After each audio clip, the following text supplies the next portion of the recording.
하나님 말씀 보겠습니다. 하나님 말씀은 잠언입니다. 잠언 10장 19절 말씀 한 절 말씀 보도록 하겠습니다. 잠언 10장 19절 말씀입니다.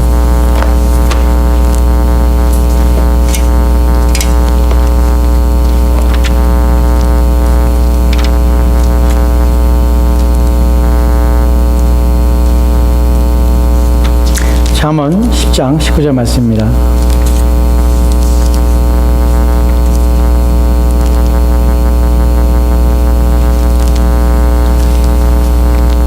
우리 자취인 줄 알고 우리 같이 합독하도록 하겠습니다. 같이 읽겠습니다. 시작. 말이 많으면 허물을 면하기 어려우나 그 입술을 제어하는 자는 지혜가 있느니라. 아멘. 네.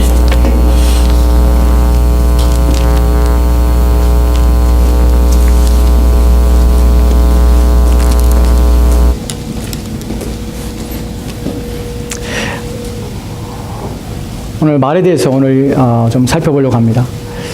오늘 속설에 의하면 하나님께서 세상을 창조하시고 사람을 지으신 후에 왜 하나님께서 눈을 두 개 만드시고 또 귀를 두 개 만드시고 또 콧구멍을 두 개 만드시고 왜 입은 하나로 만드셨을까 하는 이제 사람들이 만들어낸 속설이 있습니다. 그 속설 가운데 눈을 두 개로 만드신 것은 하나님께 사람에게 눈을 두 개로 만든 것은 볼 때 주의하여 잘 보라는 것이죠. 가까이 있는 것뿐만 아니라 멀리 있는 것까지 다 잘 살펴서 주의하여서 그것을 말미암아서 문제가 일어나지 않도록 잘 보는 일에 있어서 주목하고 잘 보도록 그래서 놓치지 말고 잘 살펴보도록 눈을 두 개 만드셨다고 합니다.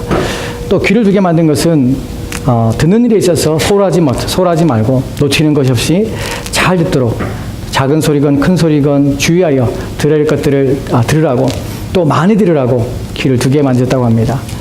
속설입니다. 하나님께서 그렇게 지은 것이 아니라 속설입니다. 사람들이 만들어낸 것이죠.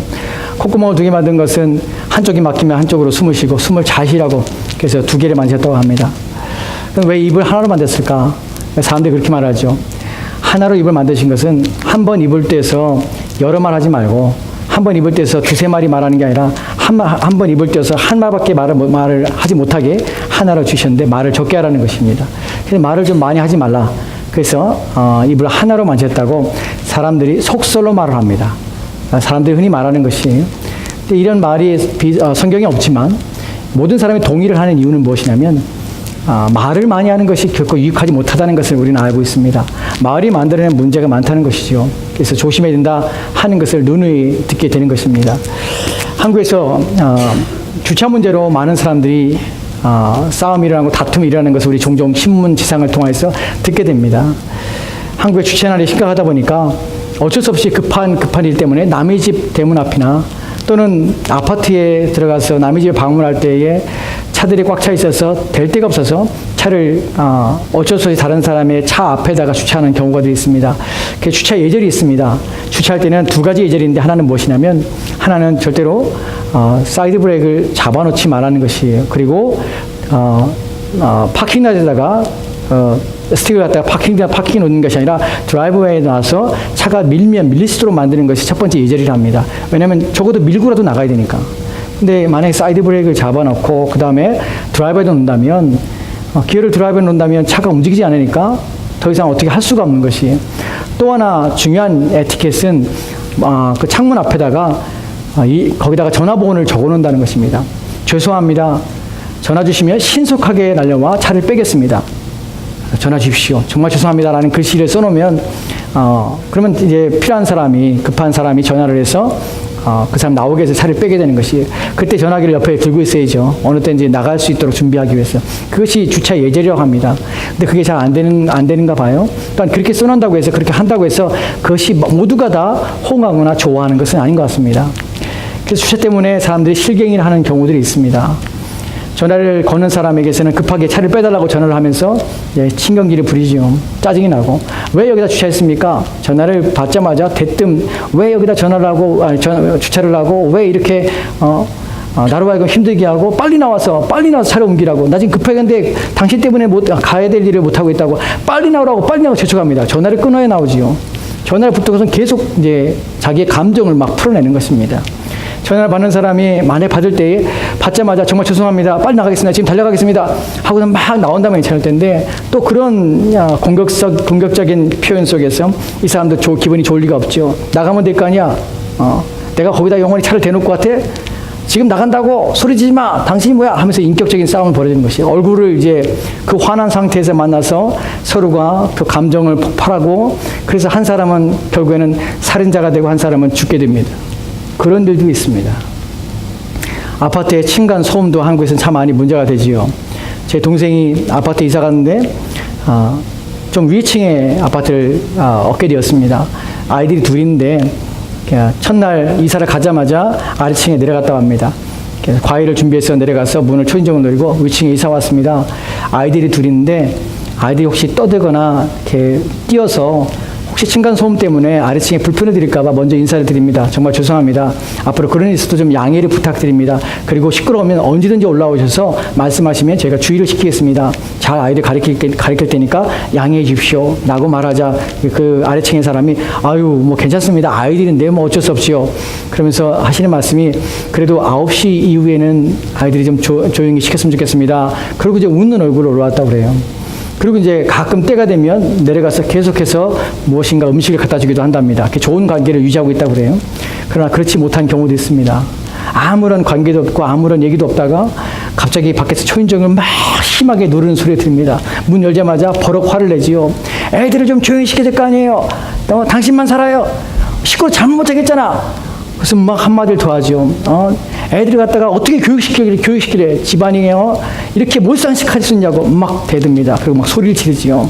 이런 무식한 집안을 처음 봤다고 막 화를 냅니다. 여러분 그런 말을 들은 사람이 기분이 어떨까요? 죄송합니다. 애들 교육을 잘 시킬게요. 라고 말하면 좋지만 그 감정을 쏟아 부어진 사람 입장에서는 또다시 화를 내지요. 뭐 아이들 주의시키세요. 아이들 조용히 시켰으면 좋겠으면 이런 부드러움만 아니라 공격적인 말에 또 공격적으로 반응할 수밖에 없습니다.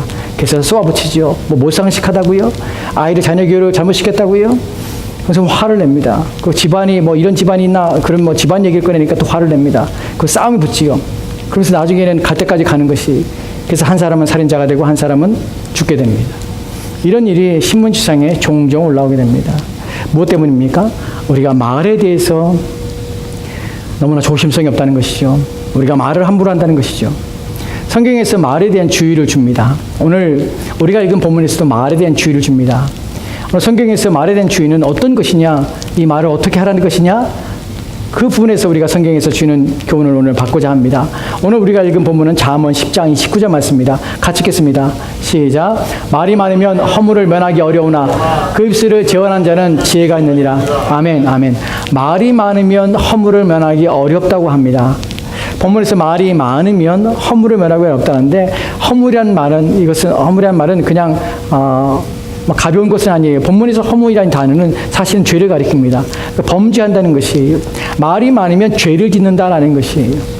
이 허물이라는 단어가 우리가 성경에서 죄를 얘기할 때 항상 앞에 달라붙는 단어가 허물이라는 단어입니다. 우리의 허물과 우리의 죄에서 우리를 구원하셨다는 표현 속에서 허물이라는 것은 그냥 단순히 어떤 결핍이나 부족이 아니라 이것은 죄입니다. 범죄하게 된다는 것이에요. 죄를 짓는다는 것이에요. 죄를 짓는데 이 죄라는 것이 무엇이냐면 하나님의 성품과 반하는 것이에요. 반대가 되는 것을 우리는 죄라고 합니다. 즉 하나님의 성품에 어울리지 않을 뿐만 아니라 하나님께서 원하지도 않는 것이에요. 하나님께 반대되는 행위라는 것이 바로 허물입니다. 말이 많으면 허물이 있습니다. 죄를 범하는 것이. 그런데 본문에 보면 말이 많으면 허물을 면하기 어렵다고 표현합니다. 면하다는 표현을 우리가 좀 주목해야 되는데 면하다는 것은 중단하다, 또한 멈추다, 또한 하던 것에 대해서 그 모든 것을 그만두다라는 표현입니다. 그런데 그러지 못한다는 것이 지금 말을 많으면 죄를 범하여서 하나님의 성품에 반대되는 행위들에 대해서 그것을 멈추거나 중단하지 못한다는 것이에요. 계속해서 이 사람은 죄를 지으며 계속해서 하나님의 성품에 반대되는 악을 행하는 일들을 말이 만든다는 것이에요. 말이 많으면 그렇다는 것이에요. 그렇다면 본문이 말을 하지 말라는 것입니까? 말을 입을 닫고서는 입을 꼬매서 아무 말도 하지 않는 것이 본문에서 말하는 의도입니까? 그렇진 않아요. 성경에서 아예 말을 하지 말라 이렇게 우리 가운데 말한 적은 없습니다. 말에 대해서 본문에서 말을 많이 하는 것에 대해서 얘기하는데 말에 대해서 말은 해야지만 어떻게 하는 것이 중요한가? 그 그 말을 어떻게 하는 것이 더 소중한가? 무엇을 더 너희들이 생각해야 되는가? 하는 부분에서 우리 가운데 주는 교훈이 그 다음에 있는 내용입니다. 그 다음에 있는 내용이 무엇이냐면, 아니요. 그 입술을 제어하는 자는 지혜가 있느니라. 말을 많이 하며 허물을 면하기 어려운데 죄를 짓는 것에 대해서 죄를 멈추지 못하고 죄를 짓는데, 그러나 그렇지 않기 위해서는 그렇지 않은 자들이 있는데 그 아는 자는 그 입술을 제어하는 자들이 그렇지 않다는 것이에요. 본문에서 입술을 제어한다고 합니다. 제어한다는 것은, 여러분, 제어라는 단어는 무엇인가 멈추게 하는 것이죠. 억압하는 것이고 하지 못하게 막는 것입니다. 그것을 제어라고 합니다. 통제하며 관리한다는 의미예요. 여러분, 차종 중에서 사람들이 비싼 차, 좋은 차, 벤츠를 들지요. 여러분, 벤츠가 우리는 좋은 차라고 여기는 이유가 엔진이 좋기 때문에 그렇지요. 대부분 사람들은 벤츠하면 엔진이 너무 좋은 차라고 생각합니다. 잔 고장도 없을 뿐만 아니라 또한 힘이 넘쳐서 차를 운행하는 데 있어서 아주 좋은, 소음도 없고 아주 좋은 차입니다. 그런데 사실은 사람들이 모르는 것이 있는데, 벤츠는 엔진을 잘 만드는 차가 아니라 사실은 브레이크를 잘 만드는 회사 중에 하나입니다. 잘 달리는 것도 중요하지만 그 잘 달리는 차가 멈추는 것이 더 중요합니다. 멈추지 못하면 사고가 나기 때문에 그래요. 왜 사람들이 벤츠차를 타게 되면 엔진을 위해서가 아니라 이 차는 잘 달릴 뿐만 아니라 제동을 잘하는 것이, 그래서 멈춰야 될 때를 정확히 멈추는 것입니다. 이것이 좋은 차 또는 명성 있는 차가 바로 이러한 멈춤을 잘하기 때문에 좋은 차, 명성 있는 차로 불리게 되는 것입니다. 입술을 제어한다는 것은 바로 그것입니다. 우리가 입을 달고 있지만 그 입이 제어하지 않는다면, 멈출 때 멈추지 않는다면, 중단할 때 중단하지 않는다면, 그것은 끊임없이 우리로 하여금 죄악을 범하게 해서 하나님의 성품에 반대되는 행위들을 끊임없이 행하게 된다는 것입니다. 그래서 멈춰야 되는 것, 통제하며 관리해야 되는 것이 입술이라는 것입니다. 누가 그렇게 합니까?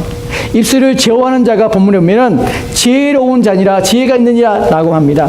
이것을 이렇게 이해하면 안 됩니다. 우리 이런 구절을 읽을 때 잘못 이해하면, 입술을 제어하는 사람은 지혜로운 자가 된다. 입술을 제어하자, 그러면 나는 지혜로운 자가 될 거야 라고 생각하지만 성경 본문은 그렇게 말하는 것은 아닙니다. 입술을 제어하는 자는 지혜로운 자가 되는 것이 아니라 지혜로운 자가 입술을 제어하게 되는 것이에요. 지혜로운 자기 때문에 입술이 제어가 되는 것이에요. 말이 멈춰지는 것이에요. 죄가 멈춰지는 것이에요. 하나님의 성품에 반대되는 행동들이 멈춰지게 되는 것이에요. 즉, 지혜가 없으면 말이 멈추지 않습니다. 지혜가 없으면 말을 제어할 수가 없는 것이에요. 죄를 끊임없이 양산해 내는 것입니다. 이것이 본문에서 말하는 말에 대한 것입니다. 이러한 지혜에 대해서, 지혜가 말을 멈추게 한다, 지혜가 있는 자는 말에 대해서 제어한다, 이런 표현에서 우리가 다른 한 구절이 있는데 이것을 좀 더 확대해서 더 우리 가운데 쉽게 설명해 주는 구절이 있습니다. 그 잠언 17장에 있는 27절 맞습니다. 같이 읽겠습니다. 시작. 말을 아끼는 자는 지식이 있고 성품이 냉철한 자는 명철하니라. 아멘, 아멘. 말을 아끼는 자는 지식이 있습니다. 그리고 성품이 냉철한 자는 명철하다고 합니다. 말을 아낀다. 아낀 자가 지식이 있다고 합니다. 여러분, 말을 아낀다. 어떤 생각이 듭니까? 아낀다는 것은 무엇인가 절약한다는 의미를 가지고 있지요. 문자적인 의미는 그렇습니다. 절약합니다. 무엇인가 쓰지 않는 것이에요. 아낀다는 것은 소중히 여긴다는 것입니다. 아낀다는 것은 절약하며, 아낀다는 것은 가치 있게 여긴다는 것이에요. 그래서 허비하지 않고 쓸모없게 여기는 것이 아니라 무엇인가를 소중히 여기고 가치 있게 여긴다는 것이에요. 무엇에 대해 그렇습니까? 말에 대해서 그래요. 말에 대해서 소중히 여기고 가치 있게 여기는 것이에요. 그럼 그렇게 되면 지혜가 있습니까? 본문도 그렇게 읽으면 안 됩니다. 말을 아끼는 자는 지식이 있다는 표현은, 말을 아끼면 이 사람은 지식이 있어지는 것이 아니라 지식이 있는 자는 말을 아끼는 것이에요.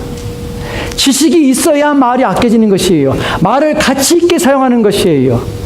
우리는 10마디 말을 해도 그 10마디 말이 하나도 의미 없는 말을 하는 사람이 있습니다. 10마디, 100마디 말해도 쓸데가 하나도 없는 말을 하는 사람이 있습니다. 그런데 한마디의 말을 해도 그 말이 가치가 있게 하는 사람이 있습니다. 본문에서는 말을 가치 있게 하는 자, 의미 있게 하는 자, 적절하게 하는 자, 필요한 것들을 말하는 자, 라는 의미를 가지고 있습니다. 그 사람이, 어떤 사람이 그 사람을 그렇게 말하냐면 아무나 그렇게 말하는 것이 아니에요. 지식이 있는 자가 바로 그렇게 말하는 것이에요. 본문에서 지식이 있다는 말은 똑똑하다는 말이 아닙니다. 본문에서 공동번역에서는 지식이 있다는 말을 어떻게 표현했냐면 경험이 쌓인 자라는 표현을 씁니다. 경험이 쌓인 것이. 그럼 경험이 쌓다는 것은 무엇에 대한 경험이 쌓습니까? 말을 아끼는 것에 대해서 경험이 쌓인 것이에요. 여러분 생각해 보세요. 말을 아끼는데 어떻게 경험이 쌓을까요? 이 사람은 어떤 사람입니까? 우리가 추론해 보건대 이 사람은 말에 대해서 실수를 많이 경험한 것이에요. 말에 대해서 내가 잘못을 많이 경험한 것이에요.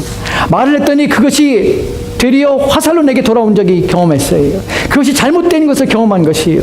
내가 말실수만 남아서 모든 문제를 만드는 것을 내가 경험한 것이에요. 그때마다 이 사람은 그 말의 경험을 쌓여진 것이에요. 근데 그 쌓여진 것이 아무런 의미가 없는 사람이 있습니다. 이 사람은 어떤 사람이냐면 왜 지식이 있다고 표현하냐면 지식이 있는 사람이 말을 아끼냐면 이 사람은 자기의 말의 실수를 계속해서 생각한 사람이에요. 어떤 사람은 말에 대해서 똑같은 경험을 합니다. 내가 말에 실수를 해서 다툼이 일어났습니다. 말의 실수로 오해를 불러일으켰습니다. 말의 실수로 말해서 괜히 분을 일으켰습니다.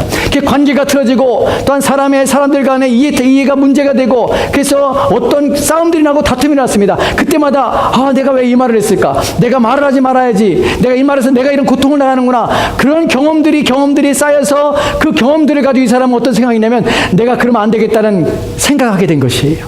그리고 멈추게 되는 것이에요. 또다시 내가 이 말을 해서 또다시 내가 이러한 말을 통해서 구설수에 오르거나 이 말로 문제가 생기거나 하는 일들을 하지 말아야 했다고 자신을 돌아보는 그 경험이 자식에게 유익이 돼서 유익을 쌓아서 그 말에 아낌이 된 것이에요. 이것이 바로 본문에서 말하는 말을 아끼는 자는 지식이 있는 자가 그러니라 라는 말의 표현입니다. 똑같은 일을 당하지요. 말에 실수를 합니다. 말을 하면서 괜히 사람들에게 감정을 상하게 하고 그래서 다툼이 일어납니다. 내가 그렇게 말하려고 의도는 아니었는데 내 입에서 나도 모르게 튕겨진 말로 상대방의 감정을 자극해서 서로 가운데 다툼과 분열이 나고 싸움이 일어납니다. 자신은 고통스러운 것이에요. 내가 왜 그 말을 했을까? 하지 말았으면 더 좋았을 것을. 그래서 후회하며 밤잠을 이루지 못하는 경우도 있습니다. 그런데 그것이 경험이에요. 근데 그 경험을 할 때 이 사람에게 정말 좋은 지혜가 있다면 이 사람은 그 경험을 거울로 삼습니다. 그래서 하지 말아야지. 내가 이런 경험을 하고 이런 아픔을 겪으니까 절대로 내가 쓸모없는 말을 하지 말아야지. 내가 이런 일에서 나서지 말아야지. 내가 말이 앞서지 말아야지 하는 것을 자신의 삶의 변화로 만들어 갑니다. 이것이 경험이 쌓인다는 의미예요. 똑같은 일을 당하는데 불구하고 끊임없이 그 잘못된 것을 반복하는 사람들이 있습니다. 끊임없이 말 때문에 그 인생이 불 속에 던져진 것처럼 고통 중에 있는 사람이 있습니다.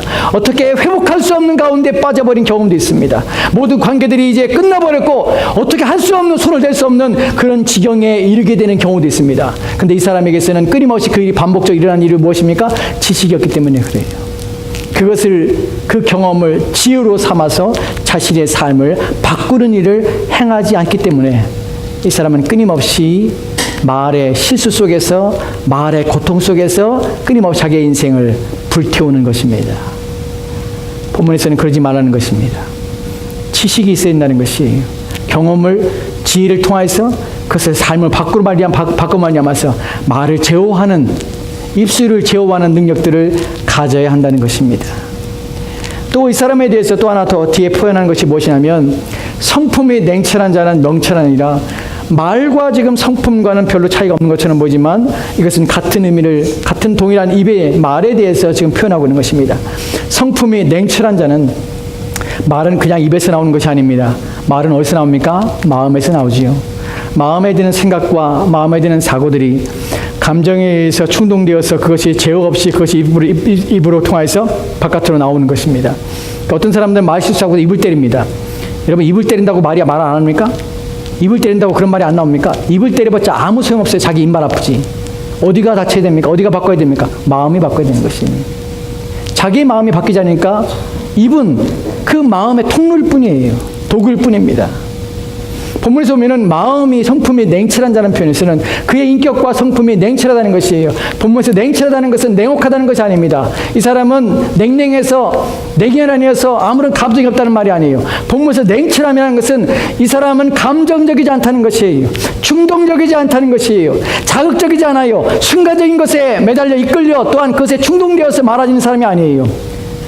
이 사람은 냉철하게 판단하며 냉철하게 생각하는 사람입니다. 그래서 이 사람은 명철을 가지고 있는 것이, 명철한 사람이 바로 이런 일을 할 수 있다는 것이 본문에서도 명철이라는 것은 영어 성경에는 understanding입니다. understanding은 이해라고 우리가 번역하지요. 이해하다. 근데 understanding의 여러분 말의 어원의 의미를 아십니까? under란 말과 standing이란 말이 두 단어가 결합된 것이에요. under란 말은 몸만 아래에 있는 것입니다. standing은 서 있다는 것이죠. stand, understand, 아래에 서 있는 것이에요. 이 말의 의미는 남의 아래에 서는 것이에요. 이 말은 남의 편에 서는 것이에요. 내 편이 아니라 상대편에 서서 이해하는 것이에요. 그래서 이해라는 말을 표현하는 것이에요. 다른 사람을 이해하는 것이에요. 다른 사람 편에서 생각해 보는 것이에요. 그럴 때 우리는 내가 옳지 않다는 것, 나만 옳지 않다는 것, 왜 그 사람이 그런 표현을 쓸 수밖에 없는지를 읽어내는 것이에요. 그것이 이해력입니다. 이해력은 것은 내 귀에 들린 대로 생각하는 것이 아니에요. 다른 사람 편에 서서 생각하고 그 사람의 마음을 헤아리려 아는 것이 바로 명철입니다. 명철한 자는 그 마음이 냉철합니다. 그래서 감정에 실리지 않고 그 결과 그의 마음에 요동이 없는 것이에요. 어떤 말을 들어도 어떤 상황에 빠져도 이 사람은 감정적으로 대응하지 않습니다. 이것이 바로 본문에서 말하는 냉철한 자, 성품이 냉철한 자는 명철하느니라 하는 표현의 의미입니다. 근데 사람들이 이런 것들 알면서 불구하고 잘 안 되는 이유가 바로 첫 번째는 지혜가 없기 때문이고, 또한 우리에게 주신 경험들을 그 지혜로 삼지 않을 뿐만 아니라 우리의 성품을 바꾸는 일에 게으르기 때문에 우리는 자꾸 입술로 말미암아서, 말로 말미암아서 우리는 실수하고 망하게 되는 것입니다.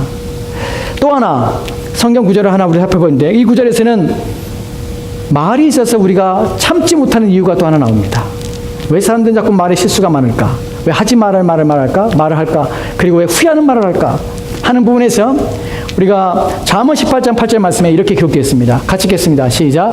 남의 말하기를 좋아하는 자의 말은 별식과 같아서 뱃속 깊은 데로 내려가느니라. 아멘, 아멘. 남의 말을 하기를 좋아하는 자는, 우리 두 가지 생각하시죠. 하나는 뭐냐면 남의 말을 하기를 좋아하는 것이 너무 좋은 것이. 두 번째는요, 그 말을 듣는 자가 있습니다. 그것은 별식이에요. 별식이란 말이 뭡니까? 특별한 음식이에요. 아주 입맛을 담기고 구미가 담겨요. 먹고 싶어서 환장할 정도예요. 그것이 별식입니다.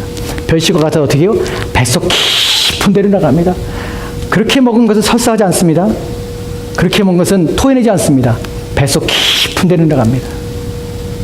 두 가지가 있죠. 하나는 말하는 자와 하나는 듣는 자입니다. 남의 말을 좋아하는 것은 특성입니다. 우리가 말을 말하기를 왜 멈추지 않냐면 좋아하기 때문에 그래요. 특별히 남에 대해서 얘기하는 것을 좋아합니다. 본문에서 남에 대하여 말하기를 좋아한다는 단어는요, 어떤 점이면 속삭인다, 남의 말을 한다는 것은 속삭인다는 표현이에요. 그 다음에 또 하나가 고자질하다는 표현이에요. 그리고 험담하다, 비방하다는 단어가 이 안에 담겨져 있습니다. 여러분, 이것이 속삭인다는 표현의 의미는 왜 속삭일까요?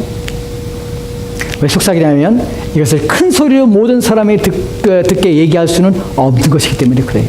그렇게 되면 자기가 부끄러운 것이. 많은 사람 앞에서 고자질하고 험담을 하고 비방을 막 합니다. 그렇게 되면 듣는 모든 사람들이 판단을 하고 평가하지요. 그렇게 말하는 사람에게 좋게 생각하지 않습니다. 큰 소리로 남에 대해서 비방하고 비난하며 고자질하는 것에서 어느 누구도 그 공개적으로 말하는 것에 대해서 아무 동의하지 않습니다. 아무리 그렇다도 그렇게 말하면 안 되지라고 얘기하죠. 아무리 그렇다도 그렇게 표현하면 안 되지. 아무리 상대가 그래도 그런 마음으로 그 사람에게 비방하고 비난하면 안 되지. 당신도 그러면 안 되지. 라는 말로 우리는 정죄하게 됩니다. 그래서 공개적으로 말 못해요. 어떻게 합니까? 속삭이는 것이. 속삭이는 말은 감미롭게 얘기하는 것이에요. 듣고 싶어하게 얘기하는 것이에요. 고자질하며 험담하며 비방합니다. 이 사람이 지금 얘기를 하고 싶어 합니다. 그리고 막 하는 것이죠. 왜 우리가 절제가 안 되냐면 바로 이런 남을 험담하며 남을 비방하는 것이 우리에게 주는 아주 감미로움 때문에 그래요. 우리는 그 일에 참여하고 그 일에 동참하게 됩니다. 근데 그 다음에 나오는 내용을 보면 남의 말을 하는 것을 좋아하는 자의 말은, 그 말은 사실 더 중요한 것이 뭐냐면 왜 그 사람이 그렇게 말하게 되냐면 바로 뒤에 나온 사들 때문에 그래요. 그 말은 별식과 같이 여기는 자들 때문에 그래요. 그 말을 듣고 멈추세요. 그렇게 하면 안 되지 않습니까?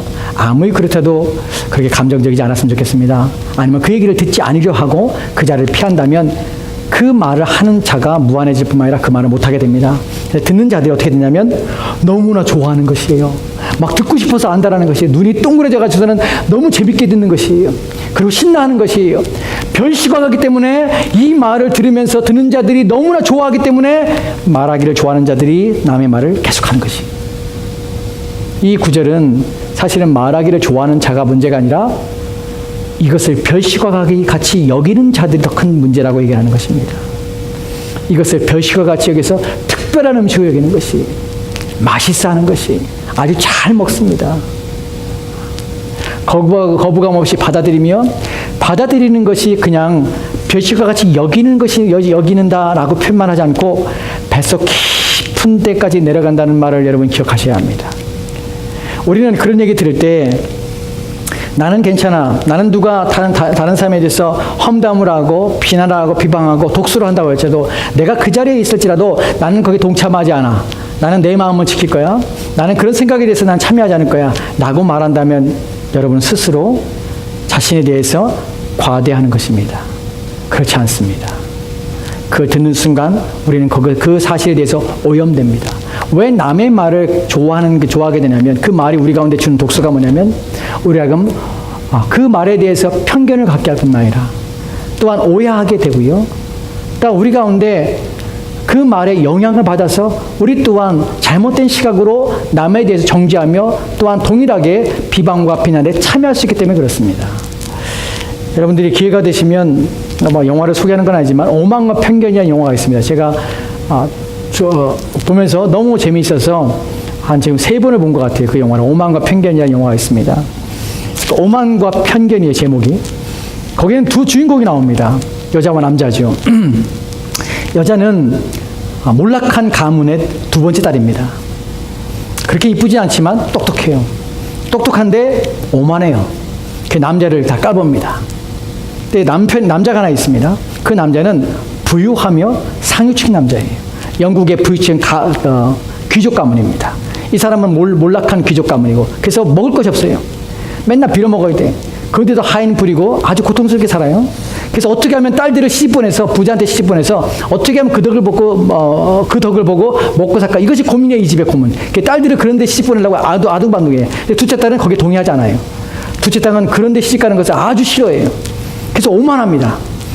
이 남자는 귀족 가문인데 이 사람은 부유하고 똑똑해요. 그런데 이 사람은 편견을 가지고 있어요. 모든 여자들은 자기에게 접근한 여자들은 다 자기의 가문과 자기의 재산을 보고 온다는 것을 이 사람은 그렇게 인식해요. 편견을 가지고 여자를 봅니다. 이 오만한 여자와 이 편견을 가지고 남자가 만나게 된 것이에요. 오해를 쌓아갑니다. 첫 번째 만자부터 틀어지기 시작합니다. 왜냐하면 남자를 그렇게 보고 여자를 그렇게 보기 때문에 그래요. 나중에 이 과정 속에서 이 둘은 서로에 진심하게 되고 자신의 오만함과 자신의 편견에 대해서 사과를 하고 둘이 이제 행복한 결혼을 청원하면서 행복한 결말을 맞게 됩니다. 우리가 타인의 말에 대해서 우리로 하여금 우리의 생각을 바꾸게 하며 영향을 미치는 일에 있어서 우리는 주의를 해야 됩니다. 여러분이 그런 마음을 처음부터 가지지 않을지라도 우리가 남의 말을 좋아하는 자의 말을 들을 때 이 비방과 이 비난과 이 독설과 또한 남을 쓰러뜨리며 넘어뜨리는 이 파괴적인 말을 여러분이 듣는 순간에 여러분 또한 거기에 오염된다는 사실을 기억하셔야 합니다. 우리는 중립적이지 않아요. 우리는 결코 우리 스스로 남에 대한 판단에 대해서 중립적이지 않습니다. 어떠한 말을 듣는 순간에 우리는 영향을 받아요. 그 말이 의미가 뭐냐면 뱃속 깊은 데 들어간다는 것이. 여러분, 뱃속 깊은 데 들어간다는 말을 다른 말로 변해가면 소화되는 것이 우리가 완전히 소화되는 것이에요. 음식을 먹었을 때 그것이 완전히 소화되면 그 음식의 영향이 우리 몸에 완전히 흡수가 되는 것이에요. 뱃속 깊은 데 들어간다는 것은 완전히 우리 가운데 소화돼서 그것이 에너지가 되고 힘이 되는 것이에요. 아까 말씀드렸죠. 남의 말은 결코 우리 가운데 들어와서 설사한 적이 없습니다. 우리 가운데서 구토를 일으킨 적이 없습니다. 아주 만나게 들어가는 것이. 그래서 남의 말에 대해서 비난과 비방이 올 때 우리는 귀를 닫아야 되며 심지어는 그 자리를 떠나야 되는 것입니다. 첫 번째는 내가 오염되기 때문이요. 두 번째는 그 오염이 내게 영향을 미쳐서 나 또한 하나님 앞에 하나님께서 싫어하는 말을 우리로 하여금 말에 대해서 우리가 제어하지 않고 말에 대해서 우리가 허물을 만들어서 우리 또한 동일한 생각과 마음으로 사람을 판단하며 평가함으로 하나님께서 싫어하는 일들에 하나님의 성품에 반하는 행동들을 우리 또한 할까 하여 우리는 조심해야 되는 것입니다. 여러분, 또 하나 신약성경에서 말에 대해서 우리가 이렇게 권면하는 구절을 보게 됩니다. 에베소서 4장 29절 말씀입니다. 같이 읽까요? 같이 읽겠습니다. 시작. 무릇 더러운 말은 너희 입 밖에도 내지 말고 오직 덕을 세우는데 소용되는 대로 선한 말을 하여 듣는 자들에게 은혜를 끼치게 하라. 아멘, 아멘. 본문에 보면 무릇 더러운 말은 너희 입 밖에도 내지 말라고 합니다. 이 더러운 말이라는 것은 말이 어떻게 더럽겠습니까? 근데 이 말 자체가 가지고 있는 의미가 더러운 것이죠. 말이 행하는 능력이 더러운 것이에요. 이것이 나왔는데 이것이 저지른 일들이 더러운 것이에요. 본문에서 더럽다는 것은 무엇이냐면 무너뜨린다는 것이에요. 파괴한다는 것이에요. 말이 입 밖에 나왔는데 그것이 파괴합니다. 사람을 파괴하고 사람을 무너뜨립니다. 그 말을 통해서 듣는 자들을 아주 그냥 마음을 상하게 하는 것이에요. 여러분, 사람이 칼로 죽는 것이 아니라 말에 의해서 죽는 경우가 얼마나 많이 있습니까? 여러분, 일본에서 지금 청년들 중에서 엄청나게 많은 몇백 명이라는 청년들이 집에서 안 나오는 아이들이 많아요. 그것 때문에 심각한 사회적인 문제가 되고 있습니다. 왜 그러냐면 뭔가 큰 상처를 받은 것이에요. 마을에 상처를 받으면요, 모든 삶을 단절하고 은둔 생활을 하게 되는 것이에요. 한국에서 요즘 그런 문제 때문에 얼마나 많은 고통을 당하는지 모릅니다. 여러분, 감정 노동자라는 표현을 아십니까? 한국에서 텔레마케팅 하는 사람들, 전화를 받는 사람들, 어떤 공공 서비스 하는 사람들이 감정 노동을 당한다고 그래요. 여러분, 감정에 노동하는 건 아니죠. 근데 이 사람들이 왜 감정 노동이라는 표현을 쓰냐면 이 사람들이 말하는데 그 말을 받는 사람들이 너무나 거치게 말하는 것이에요. 전화해서 막 쌍욕을 할 뿐만 아니라 반말을 하고 막 비난을 하고 온통 아주 그냥 듣기에 민망한 말들을 계속 해야 되는 것이에요. 그 말 때문에 이 사람들이 너무나 고통을 당하는 것이에요. 그래서 감정이 상하는 것이에요. 여러분, 말의 힘이 얼마나 큰지 사람의 영혼을 무너뜨립니다. 그런데 이 더러운 말이라는 것은 바로 그것이에요. 더러운 말을 하지 말라는 것이에요. 사람을 무너뜨리며 쓰러뜨리는 말을 하지 말라는 것이에요. 고통을 줘서 비수를 찔러서 피를 내게 하며 영혼을 상하게 하는 일들을 하지 말라는 것이에요. 왜 하지 맙니까? 그것은 그리스도인에게 합당하지 않아요. 본문에 보면 뭐라고 합니까? 너희 입 밖에 내지 말라. 오직 덕을 세우는데 소용되는 대로 선한 말을 하려 듣는 자에게 은혜를 끼치라. 이것은 우리가 하는 일들, 해야 될 일이 아니라는 것이에요. 본문에서 덕을 세우는데 소용된 대로라는 표현을 씁니다. 본문에 덕을 세운다는 것은 건설하는 것이에요. 왜 하지 말아야 되냐면 적어도 그리스도인은 다른 사람을 쓰러뜨리기 위해서 그리스도인 된 사람이 아니에요. 다른 사람을 세우는 것이에요. 덕을 세운다는 것은 집을 짓는다는 말이에요. 우리는 형제에 대해서 자매에 대해서 덕을 세워서 저들로 하여금 건설하여 저들이 영원히 살도록 힘쓰고 애쓰는 일에 부름받은 사람들이에요. 그것이 신자입니다. 근데 만약 우리가 우리의 말로 사람을 쓰러뜨리며 넘어뜨리며 그 가슴에 비수를 꽂아서 그 심령 속에서 영혼의 피가 철철 흘리도록 만든다면 그것은 하나님의 뜻이 아닙니다. 그것은 우리가 하나님의 교회를 무너뜨리는 것이고 하나님의 사람을 무너뜨리는 것이고 하나님을 대적하는 일들이 바로 그 일들입니다. 그래서 우리는 그것을 입 밖에도 내면 안 되는 것이에요. 입 밖에도 내지 말라는 것은 우리의 입에서 바깥으로 나오는 순간의 말이라는 것은 나오는 순간에 문제를 일으킵니다. 그래서 본문에처럼 입 밖에 나오지 못하게 하는 것이 그 안에서 제어되어야 되는 것이에요. 그러나 우리가 여지껏 살펴봤던 것처럼 말은 그냥 제어되는 것이 아닙니다. 입이 제어되는 것이 아닙니다. 입이 제어되기 위해서는 우리의 성품이 제어되지 않고는 입이 제어될 수가 없다는 것이. 여러분, 말을 바꾸려고 사람들이 부단히 노력합니다. 말은 제대로 바뀌지 않습니다. 말은 지혜가 없으면 바뀌지 않습니다. 지식이 없으면 바뀌지 않습니다.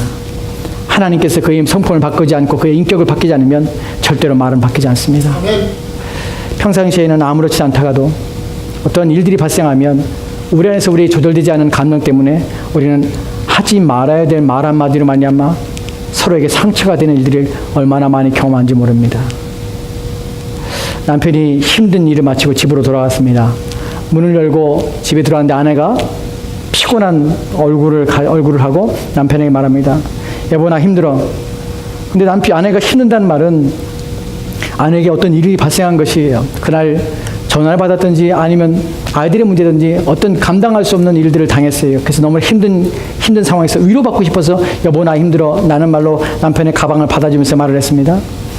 남편이 들어오자마자 아내가 힘들다는 말을 듣고 남편은 자기 생각에 집구석에서 집에서 놀면서 뭐가 힘드냐고 그런 마음을 품게 됐습니다. 그것을 마음에 품으면 괜찮은데 그것을 입 밖에 냈어요.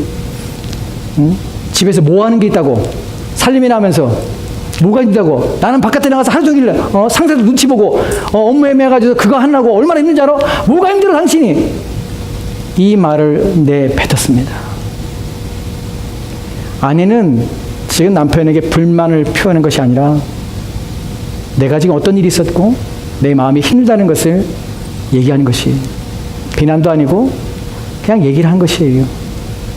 그 말 한마디 때문에 아내는 상처를 받고 남편에게 더 이상 말하지 않아요. 여러분 그것은 부부간의 문제만 아니라 자녀간에도 그렇습니다. 말이라는 것은 얼마나 큰 무기가 되는지 모릅니다. 하나님께서 말을 통해 우리의 생각과 우리의 사고를 전달하며 또한 그로 말미암아서 우리가 교통하도록 주신 우리의 언어의 우리의 표현의 수단이지만 그것이 잘못 사용됨으로 표현의 수단이 아니라 그것이 흉기가 되고 타인을 죽이는 일들이 벌어진다는 것입니다. 저는 어렸을 때 이 말이 큰 문제가 된 집안에 살았던 사람입니다. 저희 할머니는요 욕쟁이 할머니예요. 지금 돌아가셨지만 저희 할머니는 말의 90%가 욕이세요. 험악한 인생을 살았기 때문에 그럴지 모르지만 하여간 욕을 너무 잘하세요. 그러니까 이름 부를 때도 욕이 툭툭툭 튀어나올 정도로 욕을 잘하세요. 우리 친척도 다 마찬가지입니다. 제가 나중에 나이 먹고 나서 이제 청년을 지나면서 친척들이 모일 때 제일 두려운 게 뭐냐면 싸움이 일어날까 봐 제일 두려웠어요. 명절 때면은 하나도 안 기뻤어요. 명절이 끝날 때쯤에는 싸우고 돌아가요. 와서 막 서로 상처를 주고 막 돌아가요. 저희 외갓집도 마찬가지예요. 외갓집에 가면은 형제들이 발형제 있었는데 발형제들이 다 싸워요. 다 욕을 하면서 막 서로 비난하고 그 말하셨을 때문에 술 한잔하고 또 말실수하고 또 싸우고 네가 잘나니 내가 잘나니 싸우고 그래서 저는 명절 되면 아주 너무 힘들어서 차라리 명절이 없었으면 좋겠다. 진짜 또 안 만났으면 좋겠다. 왜냐면 말에 대한 것 때문에 서로 갈등이 얼마나 심한지 모릅니다. 그것이 세상 사람들의 모습입니다. 그런데 신자가 되는데 그리스도 안에 들어왔는데 불구하고 여전히 우리 가운데서도 이런 말에 대한 절제가 없다면 우리의 성품이 바뀌지 않은 것에 문제가 있기 때문입니다. 우리의 영혼이 바뀌지 않고 우리 내면이 바뀌지 않기 때문에 우리는 끊임없이 말에 대한 실수를 합니다. 여러분 입술을 제어하되 여러분의 마음을 먼저 제어하시는 일에 온 힘을 기울이십시오. 성경에 지혜는 하나님으로부터 옵니다. 여러분이 하나님 앞에 바르게 서지 않는다면 우리가 하나님 앞에 가까이 나갈 이유가 있다면 하나님 말씀을 깊이 이해하며 더 많이 이해하려고 알려고 애쓰는 일이 우리 가운데 필요한 이유가 있다면 그 말씀이 또한 하나님과 깊은 교제가 우리의 영혼을 바꾸고 우리의 심령을 바꿔서 우리가 나오는 무시적에 나오는 우리의 언어를 바꾸고 우리의 말을 바꾸고 우리의 표현을 바꿔서 우리로 하여금 상대방에 있어서 쓰러뜨리며 넘어뜨리는 저주가 아니라 상대를 세우는 축복과 또한 상대를 높이는 아름다운 언어로 우리의 언어를 바꾸게 되기 때문에 그렇습니다. 여러분이 말에 실수가 없으려면 다른 것이 필요한 것이 아니라 하나님 은혜가 필요하고 여러분의 내면을 바꾸는 일이 필요합니다. 여러분이 만약 똑같은 일을 반복하고 있다면 여러분은 스스로 그렇게 생각하셔야 됩니다. 나는 아직도 하나님의 지혜가 필요한 사람이고 나는 아직도 내 마음이 바뀌지 않았구나. 내 성품과 내 인격이 바뀌지 않았구나. 여러분 그렇게 생각하셔야 합니다. 다른 문제가 아닙니다. 인격이 문제예요. 내면이 그리스도 예수를 닮지 않았기 때문에 우리는 끊임없이 말에 대한 실수하는 것입니다. 오늘 이 말에 대해 살펴며 우리 하나님 앞에 지혜를 구합시다.